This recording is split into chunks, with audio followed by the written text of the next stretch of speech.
Praise the Lord. கர்த்தரும் இரட்சகருமாகிய இயேசு கிறிஸ்துவின் இனிதான நாமத்திலே வாழ்த்துகிறேன். கர்த்தர் உங்களை ஆசீர்வதிப்பாராக. இந்த இனிய நாளை காண செய்த தேவாதி தேவனுக்கு ஸ்தோத்திரம் உண்டாவதாக. கலாத்தியருக்கு எழுதின நிருபம் 6வது அதிகாரம் 14வது வசனம். நானும் நம்முடைய கர்த்தராகிய இயேசு கிறிஸ்துவின் சிலுவையை குறித்தே அல்லாமல் வேறொன்றையும் குறித்து மேன்மை பாராட்டாதிருப்பேனாக. அவரால் உலகம் எனக்கு சிலுவையில் அறையுண்டிருக்கிறது, நானும் உலகத்திற்கு சிலுவையில் அறையுண்டிருக்கிறேன். பவுல் கலாத்தியருக்கு நிருபம் எழுதும் பொழுது அழகாக எழுதுகிறார், கர்த்தராகிய இயேசு கிறிஸ்துவின் சிலுவையை குறித்தே அல்லாமல் வேறொன்றையும் குறித்து மேன்மை பாராட்டாதிருப்பேனாக என்று.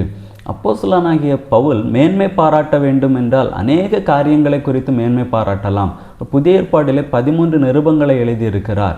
அநேக சபைகளை ஸ்தாபித்திருக்கிறார். மற்ற அப்போஸ்தலர்களை பார்க்கிலும் நன்றாக கற்று தேறினவர், நல்ல வசதியான குடும்பத்தை சார்ந்தவர், இரட்டை குடியுரிமை பெற்றவர். ஆனால் அவைகளை குறித்து அவர் மேன்மை பாராட்டாமல் கர்த்தராகிய இயேசுவின் சிலுவையை குறித்தே மேன்மை பாராட்டுகிறேன் என்று சொல்லுகிறார்.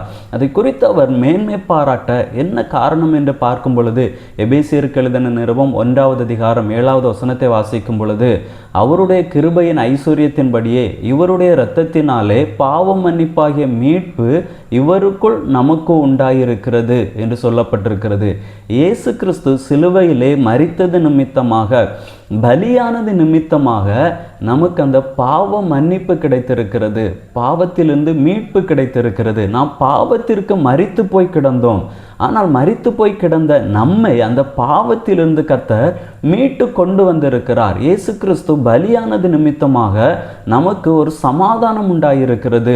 இயேசு கிறிஸ்து பலியானது நிமித்தமாக சாபத்திலே வாழ்ந்து கொண்டிருந்த நமக்கு அந்த சாப கட்டுகளிலிருந்து விடுதலை கிடைத்திருக்கிறது. அதனால தான் பவுல் சொல்லுகிறார், இயேசு கிறிஸ்துவின் சிலுவையை குறித்து நான் மேன்மை பாராட்டுகிறேன் என்று.